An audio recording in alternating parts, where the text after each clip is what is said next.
qu'Hachem, il nous envoie les mots. C'est Elishmaïa. Par le mérite de tous les tzadikim véritables de notre génération et les tzadikim véritables de génération passée. Qu'Hachem, il nous envoie la lumière et que chacun, il entende ce qu'il doit entendre, qu'il retienne ce qu'il doit retenir et que chacun, il puisse trouver le chemin qui va le mener à son chemin. Et on remercie Hachem, hommage de nous réunir, que ce soit dans la simcha, qu'il y ait une table, des chaises, un sol, qu'il fasse bon. Et avec l'aide du ciel, on va essayer de prendre un point ensemble sur la paracha qu'on va essayer de comprendre. Parce que comme on l'a déjà expliqué plusieurs fois, on n'est pas là en train de faire un cours. Là, ici, maintenant, on va apprendre ce que cette vie, elle attend de nous. Quand je dis cette vie, c'est ce qu'Hachem, Hachem qui est le créateur de ce monde, il attend de chacun d'entre nous quelque chose. Et il faut savoir, et il faut comprendre. Et c'est notre devoir, parce que sinon on avance comme des aveugles. On ne sait pas pourquoi il nous arrive ça, etc., etc. Et donc, la paracha de la semaine, le Rabbi Lubavitch Zatzal, il disait qu'il fallait vivre avec la paracha de la semaine. Il faut vivre avec. Pourquoi ? Parce que véritablement, il y a le plan de notre vie. Là, dans la paracha qu'on va lire, si tu veux, ce Shabbat, paracha de Korach, on va essayer de voir ensemble plusieurs points, notamment un, je sais pas pour ceux qui ne connaissent pas l'histoire, Korach, il est en famille avec Moshe Rabbeinu. D'accord ? Korach, il a eu un petit coup de, comment dire, un petit coup de rasra, comme ça. Il a eu un petit coup de ramba. Donc Korach, déjà avant de parler de lui, déjà je précise que je vais me permettre de parler sur lui parce que c'est écrit dans la Torah, pas parce que je suis au-dessus de lui, Chas v'Shalom. Korach, c'était un prophète. D'accord ? Il avait des prophéties, il avait un niveau extrêmement élevé, il était extrêmement riche. Normalement, on devrait dire pas riche comme je sais plus qui, mais riche comme Korach, il était extrêmement riche. D'accord ? Et on sait que ceux qui sont riches, comme l'explique Rabbi Nachman dans l'Écoute Moran, ceux qui sont riches, ils atteignent des compréhensions très profondes, hors du commun. La richesse, elle donne ça. C'est pour ça qu'il y a certains tzadikim, arrivés à un certain niveau, ils reçoivent une grande richesse parce qu'ils peuvent plus, au niveau de leur étude, etc., ils peuvent plus, il y a des paliers. Et la richesse, elle apporte une ouverture à certains paliers. Donc Korach, il était à un niveau vraiment élevé. Il a vraiment un niveau élevé. Maintenant, qu'est-ce qui s'est passé ? Korach, donc Moshe, en fait, Hachem, il a demandé à Moshe de nommer son frère Aaron comme Kohen Gadol. Ok ? Le grand prêtre. Dans le temple, dans le Beth Amikdash, il y a le grand prêtre, le Kohen Gadol, le grand Kohen, qui est lui qui rentre dans le Saint des Saints, qui fait un service très particulier. Ok ? Et après, il y a les Kohanim, donc la même tribu de Kohen, les Lévim, c'est des Lévim, hein, les Kohanim, ils font partie de la tribu de Lévi. Et dans les Lévim, il y a le haut de la tribu, c'est les Kohanim. D'accord ? Et des Kohanim, le haut des Kohanim, c'est le Kohen Gadol. Ok ? Et après, tu as Israël. Il y a une hiérarchie. Chez nous, il n'y a pas de problème à la hiérarchie. On n'a aucun problème. On est content que le Kohen soit là où il soit, que le Lévi soit là où il soit, et le Israël est là où il est. Chacun, parce qu'on sait que Kohen, Lévi, Israël, ça fait ensemble Kéli. Ça fait l'ustensile. Les trois réunis, qui travaillent ensemble, alors il y a le Kéli pour recevoir la bracha, et l'ustensile pour que la bénédiction elle tombe. Donc au contraire, nous, dans notre peuple, on doit apprendre, au contraire, à se réjouir des uns des autres. Se réjouir de la grandeur des uns des autres, se réjouir de la richesse des uns des autres, se réjouir de la réussite des uns des autres. Pourquoi ? Parce que s'il réussit, alors je réussis. S'il tombe, alors je tombe. Et pire que ça, la grandeur d'Hachem. Quand un juif est réussi, c'est Hachem qui réussit. Quand un juif, il n'a pas, alors quelque part c'est un chiyuv l'Hachem. Tu vois que c'est ça le peuple élu, c'est ça le peuple du roi. Ils n'ont pas à manger, ils n'ont pas un truc. C'est pas kavod. Un juif qui réussit, c'est la gloire d'Hachem. Donc enlevez-vous de votre tête. On va travailler sur ça un peu ce soir. Qu'Hachem, il ne veuille pas qu'on réussisse. Parce que, vous savez, le Rambam, il ramène comme ça dans Moreh Nevochim. Il explique que la majorité, c'est le Rav Bergel qui me l'a donné. Je vous dis au nom du Rav parce qu'on dit que c'est important de donner. La source, ça amène la Géoula. Le Rav Yosef Bergel. Je vous invite à aller voir sur leava.fr et sur Torah Box aussi. Il est. Bon, Hachem, on a pu échanger hier, et il me disait que justement, le Rambam, il explique dans le guide des égards, il y a le Moreh Nevochim là-bas, il faudra demander l'endroit exact. Il dit que, le Rambam, il dit que Zatzal, la majorité des souffrances qu'un homme, il a, elles proviennent de lui. Elles proviennent de lui. Hachem, il veut pas que tu souffres. Hachem, il veut pas te faire galérer. Alors maintenant, il peut y avoir des souffrances, effectivement, par rapport à un din, une xéra. Mais il peut y avoir aussi des souffrances qui viennent que de toi. Tu penses que tu dois rater. Tu penses que tu dois te faire massacrer. Tu penses que tu n'es pas quelqu'un de bien. Tu le penses. Hachem, à aucun moment, il a écrit ça dans la Torah. À aucun moment, Hachem, il t'a dit ça. C'est toi qui as extrapolé. Je vaux rien. Je suis un bon à rien. D'accord? Chacun maintenant, il faut faire attention à ça. Et on va voir maintenant, si tu veux, de la paracha, combien c'est important d'avoir confiance en soi.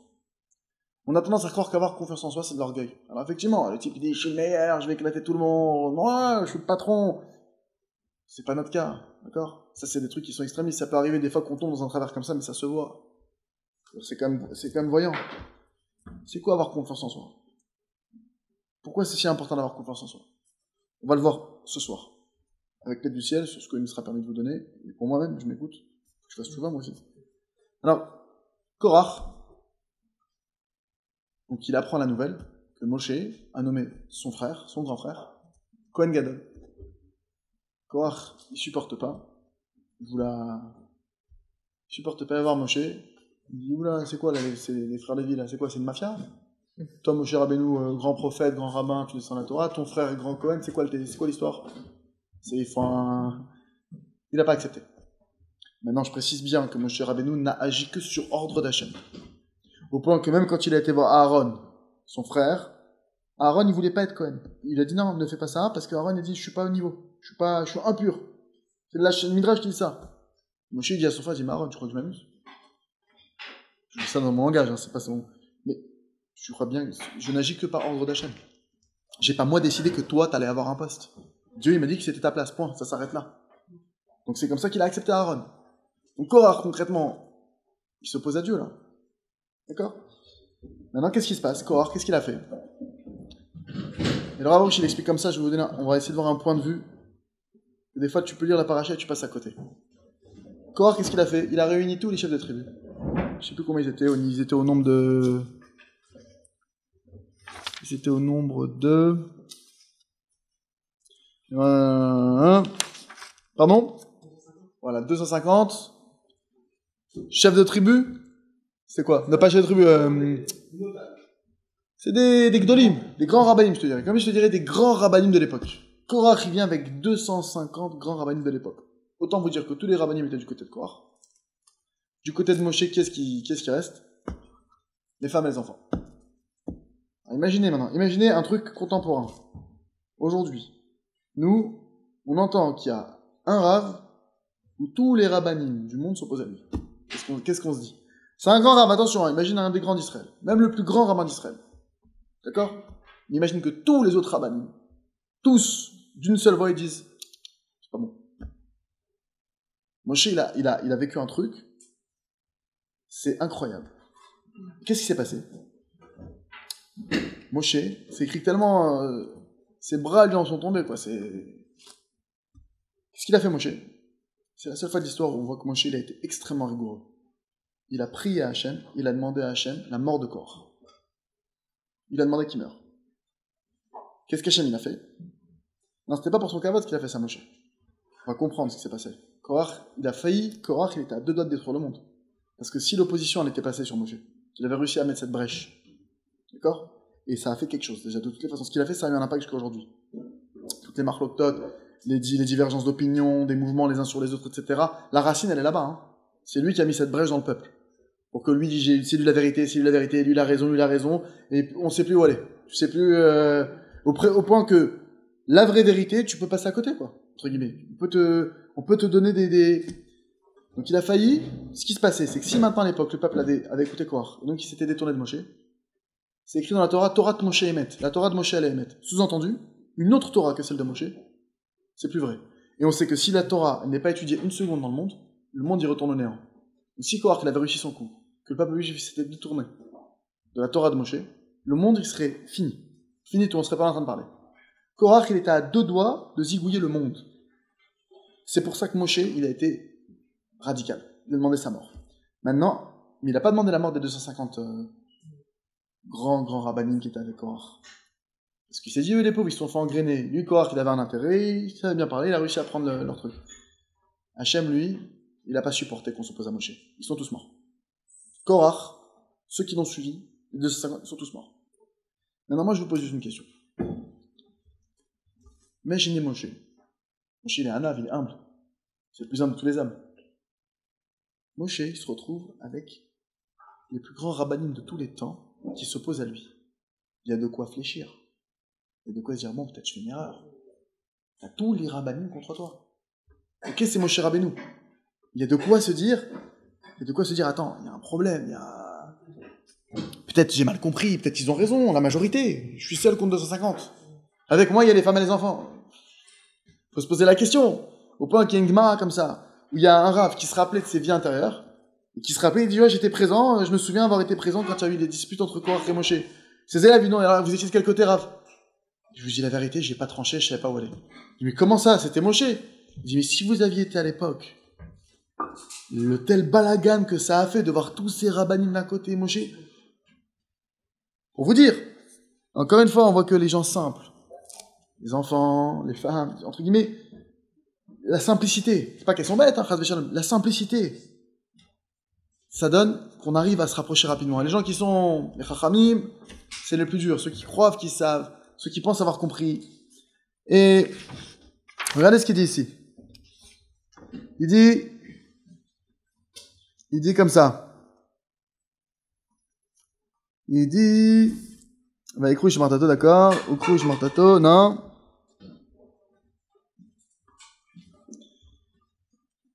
ויקרא אותך לכן אתה ולך, אוקיי. וייחר למשה מאוד, ויאמר אל השם, אל תפן אל מנחתם, לא חמור, אחד מהם נשאתי. ויאמר משה אל קורח, משה il a dit à Korach, אתה, toi, וכל עדתך, et toute ton assemblée, היו לפני השם, אתה, והאם, ואהרון מחר. Ukrouch Martato, vous allez venir demain devant Hachem, toi et Aaron, parce que maintenant c'est sur Aaron que vous êtes en train de parler là, vous êtes en train de jouer le poste de Aaron là. D'accord? Et maintenant c'est quoi les 250 de tribus? Qu'est-ce qu'ils se sont dit? Chacun il vient pourquoi? Regardez la folie, comment le mensonge peut nous aveugler. Ils viennent tous pour le même poste. Il y a 252 postulants pour un seul poste. Moshe dit très bien, vous voulez vous opposer? Vous pensez que truc? Alors tu sais quoi, demain, vous allez venir chacun avec votre bâton, vous allez porter le truc. Il y en a un seul qui va rester en vie. Le seul qui mérite le poste. Non, ils sont 252. Bon les gars, il y a un risque qui est un peu élevé, on va se calmer, c'est pas grave. Gardez le poste, je prends pas le risque, j'ai une famille, etc. Il n'y en a pas un qui s'est dégonflé. L'entêtement, des fois, oui, on s'entête dans le mal, Dieu préserve. Tu peux maintenant croire que tu as raison. Logiquement, ils sont 250, écoutez les gars, il y en a un seul qui va rester en vie demain, c'est dommage. Admettons que vous ayez raison, il y en aura qu'un qui va avoir raison. Ouais, pourquoi vous prenez le risque? Ils ont tous été, d'accord? Ish martato, chamishim mataim, 250 martot, ve'ata var ish martato, et kush martato betnu alhem esh, vayasimu alhem ktoret, et vous mettrez chacun un feu, vous allez allumer un feu sur ce bâton, etc. Et amdu petach alhem moed, masav Aaron. Et donc, et de ce feu, on verra quel est le feu qui va s'allumer. Et en fait, qu'est-ce qui s'est passé quand ils ont fait ça? Il y a un feu qui s'est allumé celui d'Aaron, et de tous les autres bâtons, il y a un feu des vents qui est sorti, ils sont tous morts. Il y a eu un S. Faudra regarder en fait, parce que je vais pas vous dire de bêtises, je veux pas confondre avec autre chose, parce qu'on sait que Korach il a été avalé par la terre. Maintenant, les chefs de tribus qui étaient avec lui, bon, faudra regarder, quoi qu'il en soit. Moi, ce qui m'intéresse, c'est la chose suivante. Moshe Rabbeinu, Alav Shalom, il y a lieu de se demander, mais d'où il a trouvé la force? D'où il a trouvé cette force? Quelle confiance il a dû avoir en lui? T'as tout le monde devant toi qui s'oppose à toi. Ils sont sûrs d'eux. Des rabbinim, des barbes, des chapeaux, des péotes, des grands, pas des gens, des prophètes. Ils s'opposent à toi. Vous allez comprendre pourquoi c'est si important. Quand on vous parle de la faute d'Adam Arishon, la faute qui s'est passée avec le premier homme, déjà vous savez qu'à la base, la brèche elle a été chez Chava, Ève. D'accord? Le serpent est venu voir Ève, il l'a incité à manger le fruit. D'accord? Il a fait une ruse, elle a mangé le fruit, elle a fait manger à son mari, etc. Maintenant, si on regarde, il y a plusieurs choses qu'on pourrait dire. Une des choses, la brèche par laquelle le serpent il est passé. Vous savez c'est quoi? Il le dit ici. La brèche c'est la suivante. Kacher Adam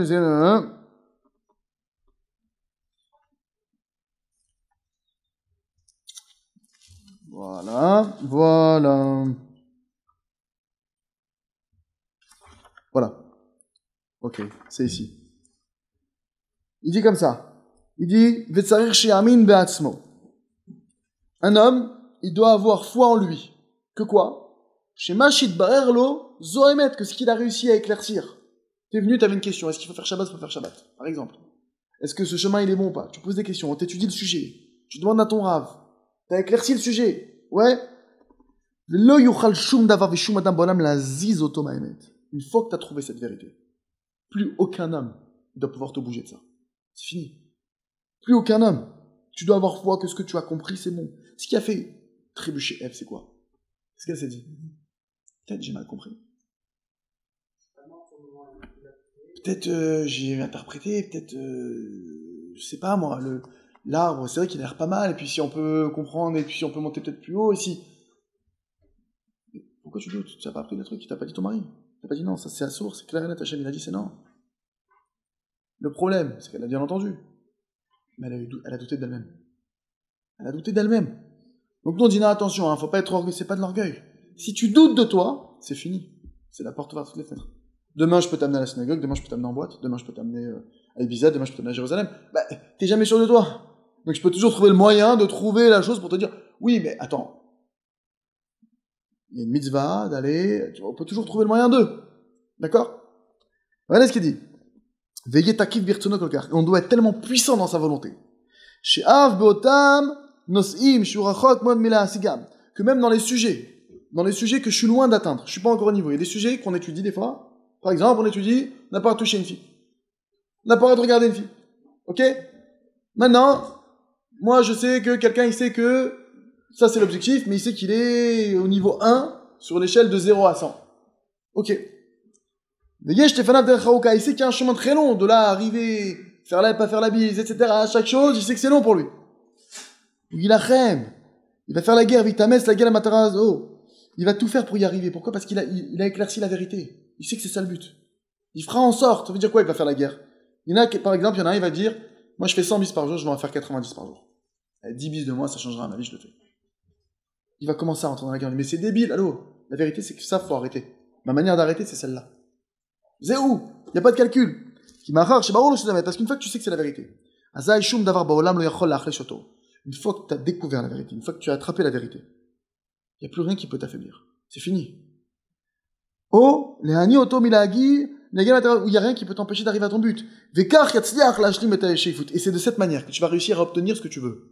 Que tu vas réussir un jour à être humain, les gars. Que tu vas réussir un jour à te protéger comme il faut. Que tu vas réussir un jour à atteindre des niveaux, etc., etc., à devenir un tzaddik parfait. Comment? Des énikra, chez Yeshlu Shuvadat Konstachliot. Ça s'appelle, quelqu'un qui arrive à ça, c'est quelqu'un qui a bien, première des choses, il le dit ici, il faut bien asseoir. J'étudie pour asseoir les choses. J'ai le droit, j'ai pas le droit, j'ai besoin de savoir. D'accord? Une fois que j'ai bien assis les choses, je peux pas. Ça c'est bon, ça c'est pas bon. Ça faut éviter. Ça, en cas de force majeure, t'étudies la halakha, t'étudies les choses, comme vous faites ce soir. D'accord? Regardez bien ce qu'il dit.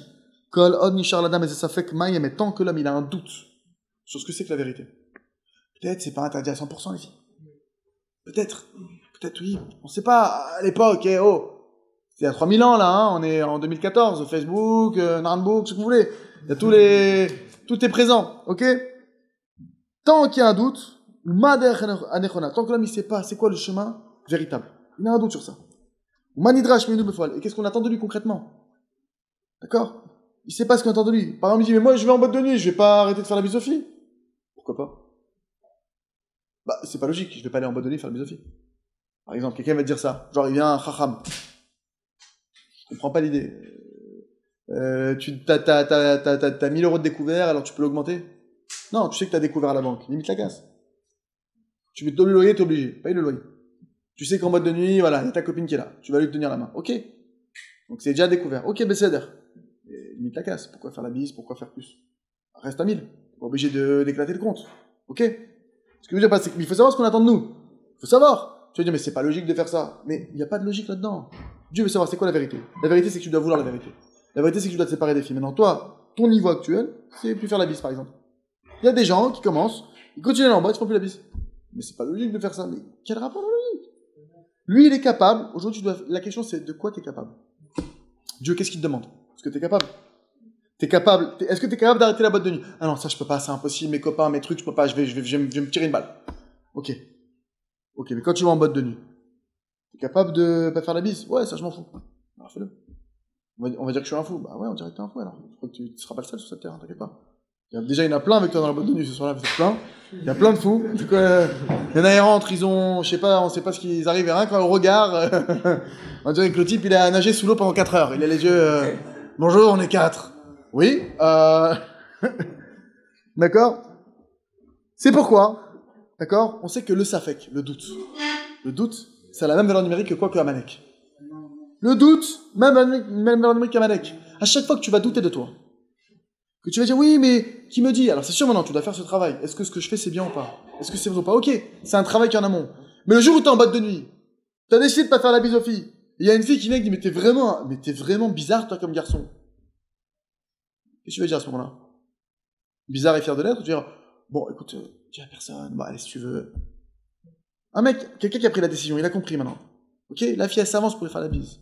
Il recule. Excuse-moi, je fais pas la bise. T'es complètement fou, toi. Ok, c'est pas grave. C'est pas grave, hein. Je veux dire, c'est pas elle qui va définir ton monde. Le problème, il est là. C'est que si maintenant, je manque de confiance en ce que j'ai compris ou appris, alors, je vais pas pouvoir faire face à l'épreuve. C'est ce qui s'est passé avec Ève. Qu'est-ce qui s'est passé? D'accord? Regardez ce qu'il dit. C'est pas seulement maintenant que la personne a un problème d'émouna en Dieu.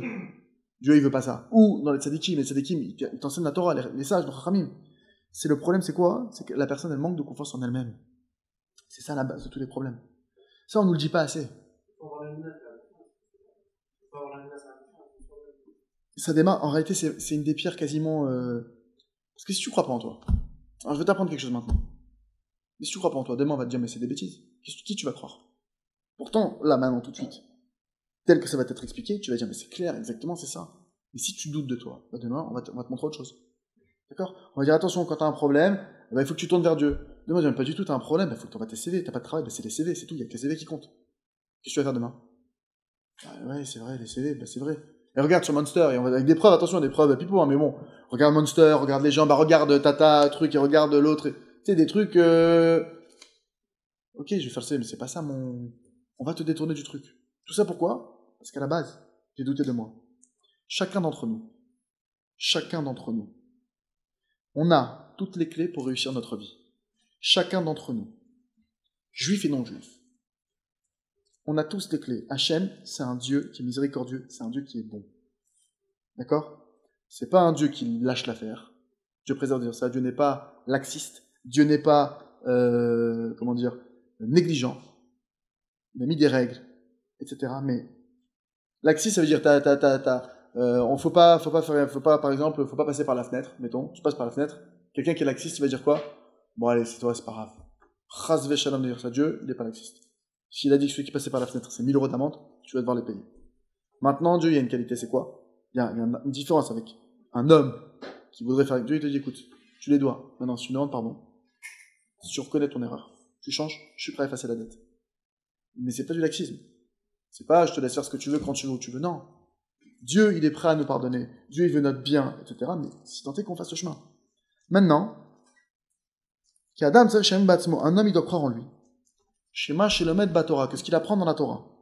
Ou ma Sheshama Ma Tzadik, qu'est-ce qu'il attend du Tzadik? Ce qu'il entend des Tzadikim. Zema Shutzak Laasot, c'est ce qu'il doit faire. C'est ce qu'il doit faire. Vezo Haemet La Amitaek, c'est la vérité absolue. Velo Yivater La'atzmo. Et par contre, là maintenant, toi, tu dois pas lâcher l'affaire avec toi-même. Même si quelqu'un aujourd'hui, par exemple, encore une fois, il ne peut pas s'empêcher de faire la bise aux filles. Mais une bise que tu es capable d'arrêter, sur les 100 bises que tu fais, t'en enlèves une, ça, tu dis, je lâche pas l'affaire. Ça, c'est ma part à moi.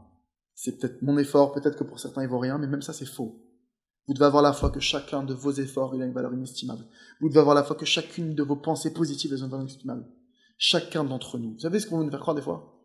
Des fois, maintenant, on essaie attention, hein, tu sais, quand tu fais ça, fais attention, tu risques de faire une erreur. Fais attention, tu sais, il y a les gens, ils sont remplis de peur, qui veulent te rentrer sur le dos. Attention, tu sais que si tu vas là-bas, fais gaffe, là-bas, il y a plein de péchés. Allô, tu m'as pris pour un rachat ou quoi? Je comprends pas. T'es en train de me dire quoi? Que je vais faire plein de bêtises? J'ai une neshama. J'ai une volonté qui est positive. Vous êtes tous ici à un cours, vous voulez faire du bien dans votre vie. Vous pourriez être ailleurs 10 fois. Si vous êtes là, c'est que vous avez envie de faire du bien. Vous avez envie de vous rapprocher d'Hachem. Vous avez envie de connaître la vérité. Alors c'est qui ces gens-là qui viennent nous voir pour dire ouais, mais attends, c'était... Non, j'ai confiance en moi. La preuve, ma volonté, où est-ce qu'elle m'a amené aujourd'hui? Où je suis aujourd'hui. J'ai une volonté qui est bonne. On doit croire en soi et croire que ce que j'ai en moi, c'est bon. Alors c'est sûr, quand tu sais que des fois, on a des travers. Enfin, je m'en vole pas la face. Je sais que ça, c'est un travers. Je sais que ça, c'est un truc que je dois travailler. D'accord, l'autre, il a la drogue, le pauvre. Il va pas me dire c'est une mitzvah. Ok, il va le travailler. Mais c'est pas parce qu'il a ce problème-là qu'il n'a pas une bonne volonté en lui. Au fond, il va être quelqu'un de bien. Au fond, il veut servir Dieu de toutes ses forces. Mais aujourd'hui, il a du mal. Il n'arrive pas, etc. Ok, ça fait partie du jeu. C'est le travail qu'il a à faire sur cette terre. Mais chacun d'entre nous, on est doté d'une neshama, et chacun d'entre nous, on a un ratson tov. On a une bonne volonté. Chaque être humain, en réalité, l'humanité tout entière, elle a été créée par Dieu. Quand l'humain, il oublie qui il est, alors tu arrives dans les catastrophes. Et quand le juif, il oublie qui il est, alors maintenant, c'est là où il va tomber. C'est là où il va peut-être perdre, il va manger du fruit défendu. Il va se retrouver à faire des choses qui ne sont pas lui. Qui ne sont pas lui. Alors regardez. Regardez ce qu'il dit. Il dit, si on regarde dans toute la Torah, on va voir que toutes les fautes, toutes les chutes par lesquelles les gens ils sont tombés, ne sont venues à cause d'une seule chose. Ils n'ont pas cru en eux. Il ramène les preuves. C'est qui les premiers? La première, comme on l'a dit, Chava. Chava, on lui a dit, ne mange pas du fruit de l'arbre défendu. D'accord? Le serpent, il vient la voir. Il a réussi à la séduire. Pourquoi il a réussi à la séduire? Parce qu'il ne croit pas en elle. Demain, tu crois en toi. Tu sais que ce que tu fais, c'est droit. Je te propose 10 milliards. Ça change plus rien pour toi. T'en es plus là. Je te propose, j'en sais rien. Mais non, monsieur. Tu comprends? Un type, il te dit, bon, écoute, Dieu préserve, je sais pas moi, un type, il a perdu son père. Écoute, allez, je te donne 2 millions, tu profanes la tombe de ton père. D'ailleurs, c'est une histoire comme ça qui s'est passée, je crois que le roi Salomon. Il y avait un litige sur un héritage.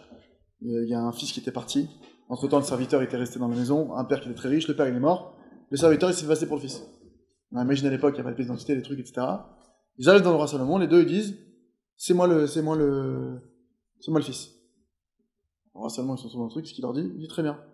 Alors vous allez chacun aller me ramener un morceau, je crois. Vous allez chacun ramener vous allez creuser un truc sur la tombe de votre père. Vous me la ramenez. Et là, je pourrais savoir qui... Alors les deux, ils y vont. Alors le serviteur, lui, ni une ni deux, il casse le truc, il profane la tombe. Le fils, il était là, il dit, t'as pas honte. Non seulement tu veux me prendre l'argent, puis tu profanes. Il a pas pu le prendre. Il arrive dans le roi Salomon. Et évidemment, il a envoyé aussi des espions pour écouter ce qui allait se dire entre eux. Et il a dit, alors voilà, l'autre il ramène, il dit, top, pourquoi t'as repris? Il dit, je pouvais pas toucher à cette tombe. Il dit, ok, c'est lui le fils. Allez, il m'a pour. Comment maintenant, c'était toute sa richesse. Là, se jouait tout son héritage. Je peux pas. Mon père, je vais manquer de respect à mon père, comme ça. D'accord? Mais maintenant, comme Chava, c'était pas clair et net, alors elle est tombée. Regardez ce qui s'est passé. Nos maîtres, ils ont dit comme ça, sur cette faute qu'elle a eue avec Chava, Ève. Un Rav va à Talmid. Il y a le Rav qui te dit quelque chose et il y a l'élève qui dit quelque chose. Qui t'écoute? Dans la logique, qui t'écoute? Le Rav. Le serpent, c'est le Rav ou c'est l'élève? C'est l'élève. Dieu, il te demande de pas faire. Rav. Le serpent, dans l'exemple, c'est l'élève. Comment c'est possible? Zatalmid. Baruch, chez le Rav, une Kanadoua. Alors pourquoi est-ce qu'elle a écouté? Elle n'a pas cru en elle. D'accord? Elle n'a pas cru que ce qu'elle savait, ce qu'elle avait entendu, c'était la vérité des vérités et qu'elle l'avait bien compris. J'avais un doute. Je sais pas. Ça, il y a des gens qui viennent te dire des fois. Tu sais, des fois, fais attention, on est sûr de soi et qui te dit que t'as bien compris? Tu sais, il y a des gens qui viennent juste te poser la question. Qui te dit que cette voie est bonne? Tu viens d'appeler ton rave maintenant. Toi, tu fais ton chemin. Tu fais de ton mieux. Tu prends conseil, tu vas demander à ton rave, tu fais ce que la Torah demande. Qui te dit que tu dois aller en Israël? Tu sais, là-bas, la Parnassa, attention. Là, maintenant, il te met le doute. Mais si il te met le doute, si tu laisses rentrer le doute. Si tu laisses rentrer le doute, qui t'a demandé d'ouvrir la porte? Qui me dit? Je vais te dire, bah moi je vais te dire. Je vais te dire, j'ai confiance en moi. Et ce que j'ai entendu, je l'ai bien compris. Et ce que je vais faire, non seulement je vais le faire, mais je vais réussir en plus. Et pas je vais réussir, je vais grave réussir. Maintenant, si toi tu veux rester dans ta certitude, dans ton truc, t'as le droit. Moi par contre, qui me dit que toi, t'as bien compris ce qu'il fallait faire? Sûrement. Il faut être sûr de soi. Mais à la base, il faut que la porte elle soit bien fermée. Zo, Uvda Mugmeret. D'accord? C'est une preuve claire. Autre chose qui ramène. Adam Arishon. Pareil. Adam Arishon, c'est Dieu en personne qui lui a dit ne mange pas du fruit de l'arbre de la connaissance du bien et du mal. Ouais? Si jamais maintenant il avait foi en lui-même, ce qu'il se serait dit? C'est interdit de manger. Non, non, c'est interdit, je sais que c'est interdit. C'est mort. Ça peut être sa femme, ça peut être qui tu veux. C'est interdit de manger de ce fruit. Qu'est-ce qui s'est passé? Il a fait un calcul. Il s'est dit, bon, si je descends plus bas, peut-être je pourrais monter plus haut. Qu'est-ce qui est plus impressionnant? De passer de 0 à 100 ou de passer de moins 1000 à 100? Ah, je vous ai eu là. Hein? Mais Dieu t'a pas demandé ça. Dieu t'a dit, tu dois pas descendre. Tu dois pas descendre. Pourquoi est-ce qu'il est descendu? Il n'a pas cru en lui. Maintenant, regardez bien. Shaoul Amalek. Autre exemple, le roi Shaoul. Le roi Shaoul. Il est tombé dans quoi? Hachem, il a dit, tu vas aller maintenant chez Amalek. Tu vas tuer Amalek. Tu tues le bétail, tu laisses rien. Tu vas tout passer au fil de l'épée, il reste rien. Il va là-bas. Il prend en pitié le roi. Il tue pas le roi. Et il écoute le peuple qui dit, non, il y a trop beaux troupeaux, viens, on les offre à Hachem. Il décide, ok. Attends, Mechila Shaoul. Mechila Melech Shaoul. Je me permets de le dire, c'est la Torah qui le dit. Je ne suis évidemment pas à la hauteur de parler du roi Shaoul moi-même. Mais ce que la Torah dit, par contre, ça, j'en ai aucun doute que je peux le dire. Parce qu'on est là pour apprendre. Là, Hachem, il te demande d'aller tuer Amalek. Le peuple te demande de ne pas le faire. Je ne comprends pas la question. Moi, de l'extérieur, je ne comprends pas la question. Je sais pas, Dieu t'a dit va à gauche, moi je te dis va à droite. Qui tu écoutes? Est-ce que c'est une question? Je sais pas, vous avez une question pour vous? Qu'est-ce qui s'est passé? C'est vrai qu'il avait un niveau énorme. Comment c'est possible? C'est là ce qui s'est passé. Le prophète Shmuel est venu. Il a mis, boum, il a mis une droite. Il lui a dit, tu crois que t'es humble? Tu veux faire l'humble sur le compte de Dieu, genre soi-disant, bon, le peuple, ils veulent ça. Allez, je sais pas moi de tout décider, c'est pas moi de tout faire. Tu veux maintenant jouer l'humilité sur le compte de Dieu? Dieu, il te demande de faire quelque chose, et toi, maintenant, tu fais genre quelqu'un qui n'est pas à la hauteur de l'endroit où Dieu, il t'a mis. Alors, tu es pas à la hauteur de la royauté, mais alors tu descends de cet endroit et tu perds la royauté. Dieu, il t'arrache la royauté. Bam! Il a perdu la royauté. Dieu, il décide que tu as une place, tu la prends pas. Très bien, alors part de cette place. Très bien. Oui, mais attendez, je veux pas non plus... Dieu, il te met responsable d'une société. Qu'est-ce que tu fais T'es responsable, ben, tu vas jusqu'au bout. Je te dis pas de monter sur la tête des employés, je te dis pas de mal leur parler. Mais quand il y a une décision à prendre, ben, tu la prends. Claire et nette, c'est tranchant. Toi, on t'a donné les trucs, on t'a donné la Siyata Shmaya. Tu vois que dans cette situation-là, il faut aller à gauche, tout le monde dit à droite, ben non, c'est à gauche. Mais t'es seul contre nous, je n'ai rien à faire, c'est moi le patron là. Quand vous serez à ma place, si un jour vous y êtes, eh ben vous prendrez cette décision. Aujourd'hui, c'est moi qui tiens les rênes, c'est à droite ou à gauche. Peu importe vos raisons. Mais c'est le mur, et bien très bien, le mur, alors souriez bien pour qu'on fasse... prenez la photo. Mais non, vous n'êtes pas content, il y a d'autres bateaux. Entre guillemets. Mon cher Rabbeinu, tu imagines ce qu'il a vécu? On n'imagine pas nous ce qu'il a vécu. Le degré d'humilité. Et en plus, ça, quand il parle sur le Korach, c'est pas par haine. Il dit, mais attends, il va tuer tout le monde. Lui, il voit que là-bas, c'est truc, il dit, va sur l'iceberg, foncez sur l'iceberg. Il dit, mais il faut le tuer, celui-là, il va flinguer l'humanité. C'est ce qu'il a dit Shmuel. Regardez bien ce qu'il a dit Shmuel. Roi Shaoul. Im katon ata benecha, si t'es petit à tes yeux, roche shifté Israël. T'es pourtant la tête des tribus d'Israël aujourd'hui. Veillem ashracha Hashem le melech, Hashem il t'a oint comme roi. Comme le roi d'Israël. Donc si toi tu penses que t'es pas roi d'Israël, c'est ton problème. Et tu fais pas ça sur le compte d'Hachem. Et qu'est-ce qui s'est passé à cause de ça, mes amis? Amalek a pu se reproduire. Amalek s'est reproduit, c'est lui qui nous a mis la tannée de génération en génération jusqu'à aujourd'hui. Sur l'humilité. Faut faire gaffe. Faut faire gaffe. Quand tu sais quelque chose de vrai, le monde entier tient devant toi, c'est pas grave. C'est pas grave. Imagine maintenant quelqu'un, le pauvre, dans une famille, pas pratiquante, ils savent pas. Ils décident de faire Shabbat. Son père, il lui tombe dessus. Sa mère, sa grand-mère, sa tante.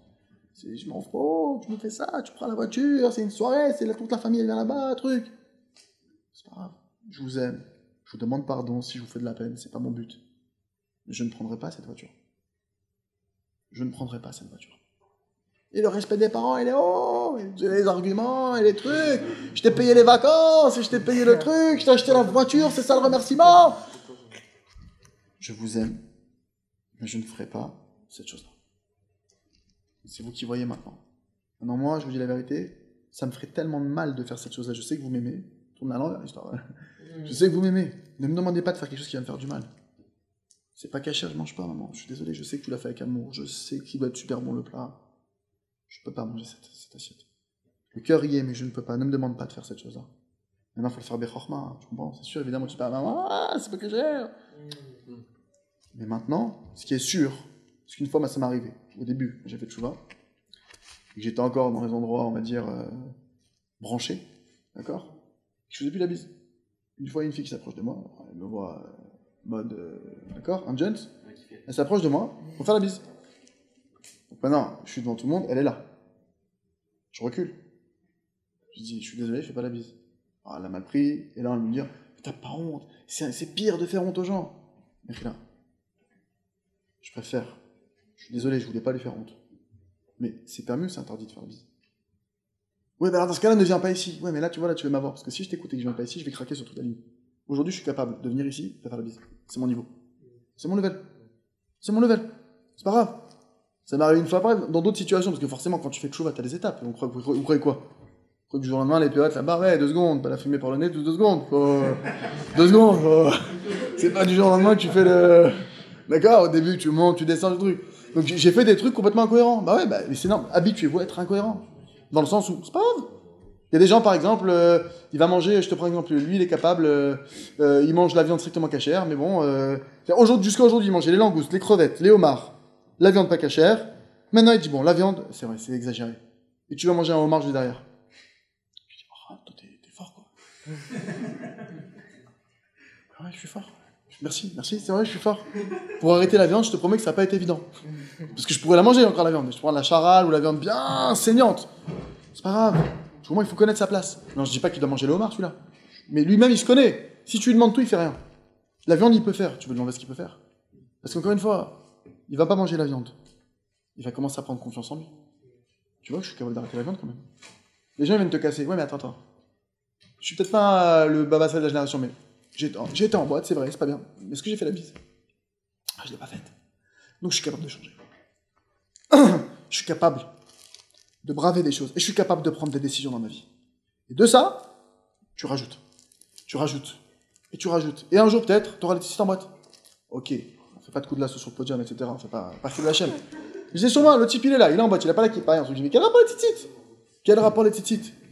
Je dis, attends, toi, quel rapport ta question? Je comprends pas. Quand tu viens en boîte, t'as un t-shirt? Non, moi j'ai un t-shirt en plus avec une mitzvah. Moi, je suis pas normal. Moi, mon t-shirt, il me rapporte de l'argent, ton t-shirt rapporte quelque chose. Voilà, c'est tout, c'est un calcul. On est des businessmen. Le problème, c'est qu'on s'est tous plantés. Alors, on a cru businessman matériel. C'est évident qu'on sait compter les jeans et les chiffres d'affaires. Non, on est des businessmen de l'âme. Le juif, c'est un businessman de l'âme. C'est un businessman du spirituel. Et pourquoi on a cette fonction? On est comme les comptables. Le comptable, c'est celui qui sait où placer. Là, tu vas gagner, là, tu vas perdre. Ça, c'est le juif. Pourquoi? Pour montrer à l'humanité c'est quoi le chemin. C'est ça notre rôle. On est les experts comptables de l'humanité au niveau du spirituel. On est là pour expliquer, voilà. Ça, non, c'est un mauvais placement, ça. Là, vous mettez ça là-dedans, je vous cache pas, ça va tout flinguer. Là, par contre, pareil, le type il dit, ok, moi je vais placer là-dedans, je vais là-bas, ok. En boîte, bah les titites, tu peux faire très bien, fais pas la bise. Super. Quoi, Dieu comme ça, il est content de moi? Dieu pas, il est content, il t'aime. Comment c'est possible de dire ça? Moi, je vous le dis. C'est écrit ici. Alors maintenant, regardez. Je voulais vous dire beaucoup de choses, mais c'est déjà pas mal. C'est déjà pas mal, en plus, ça c'est encore un siman de plus. Tout est un signe. Ok, alors regardez. Je vais juste conclure sur ça. Il ramène ici dans le livre Sharav Bisdeyar, à travers champs et forêts. Je fais la promo. Vraiment, je vous conseille de le lire, ce livre-là. Il change la vie. Il change la vie. Voilà, à moins que vous voulez restiez, voilà, chacun reste là où il veut, mais ceux qui veulent la bracha en grand, ça se passe par là. Je parle sérieux. Alors regardez ce qu'il dit. Echad ma'agormim machashum be'yishuv hadat.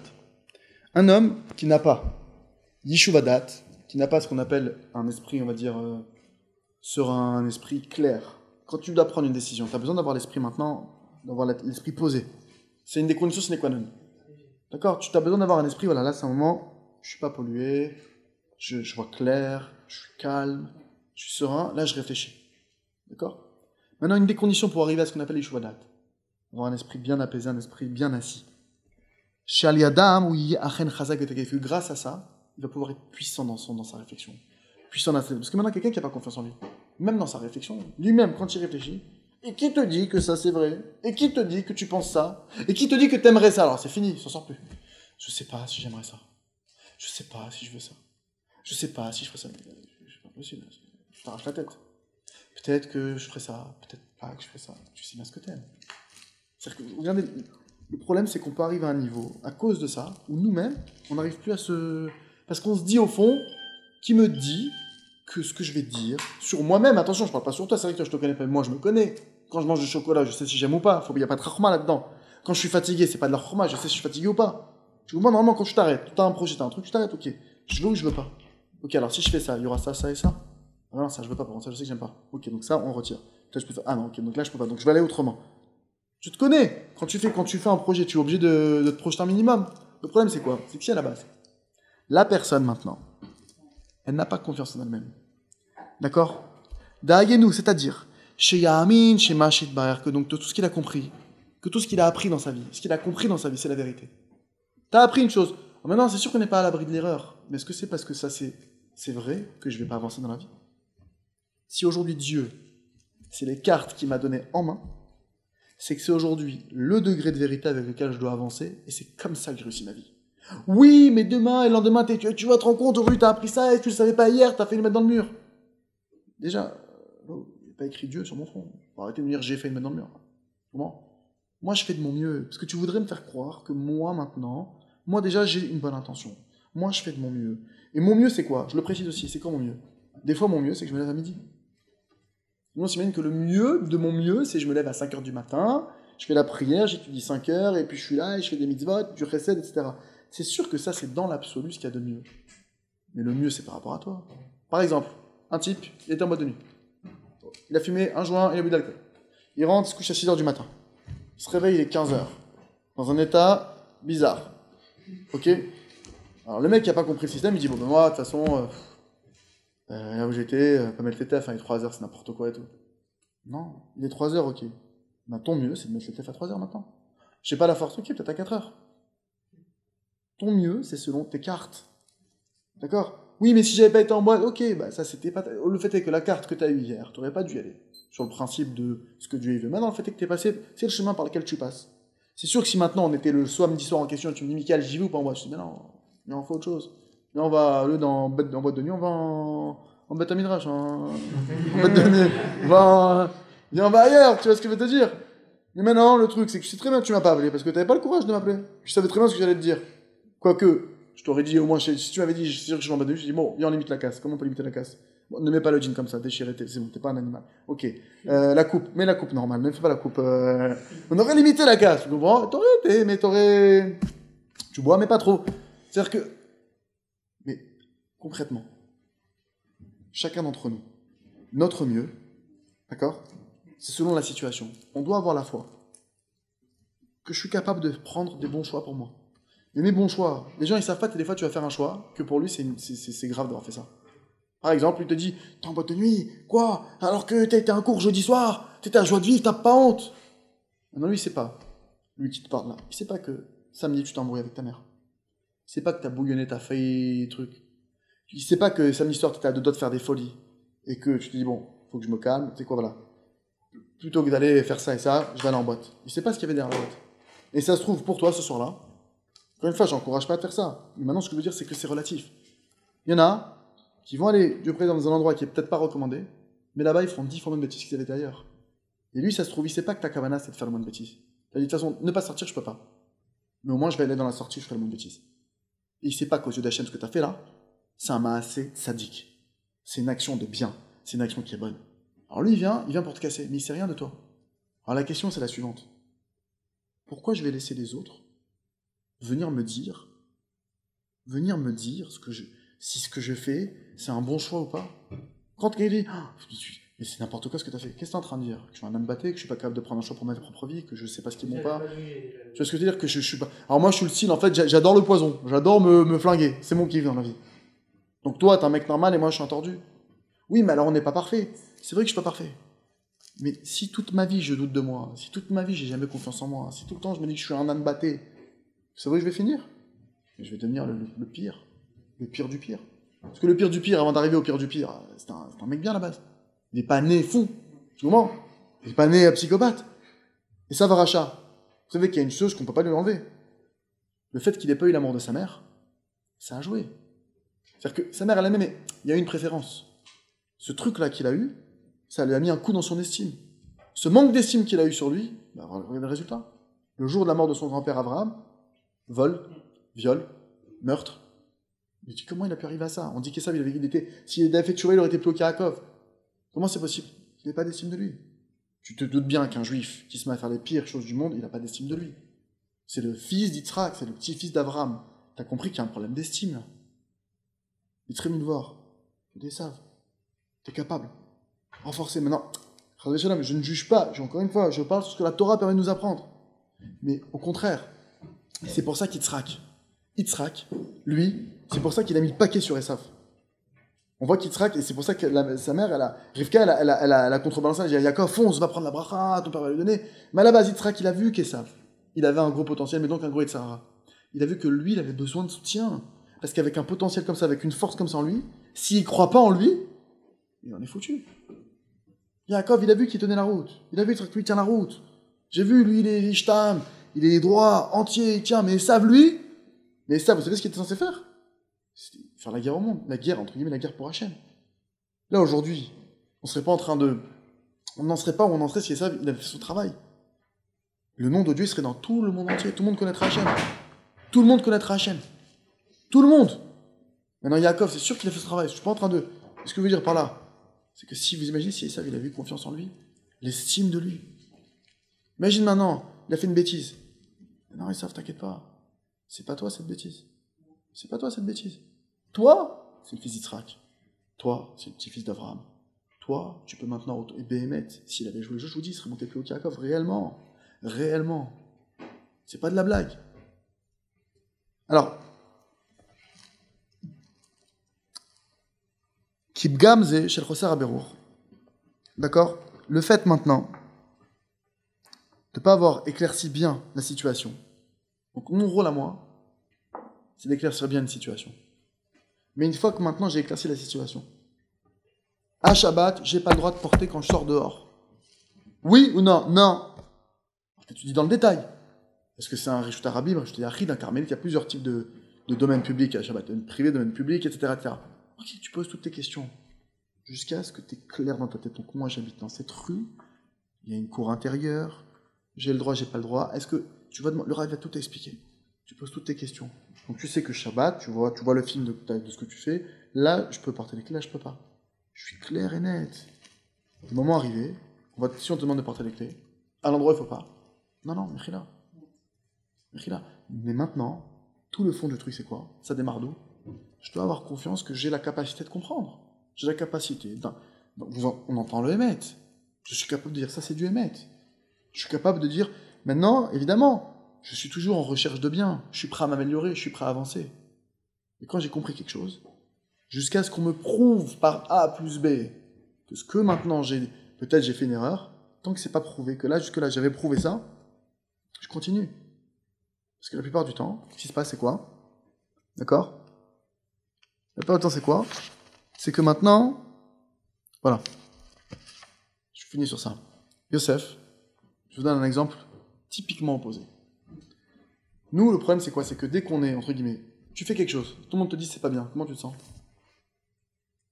Quoi, tu vas faire ça? Quoi? Mais quel rapport? Mais pourquoi tu fais ça? Comment tu te sens? Oh, ils ont peut-être raison, hein. Je sais pas moi.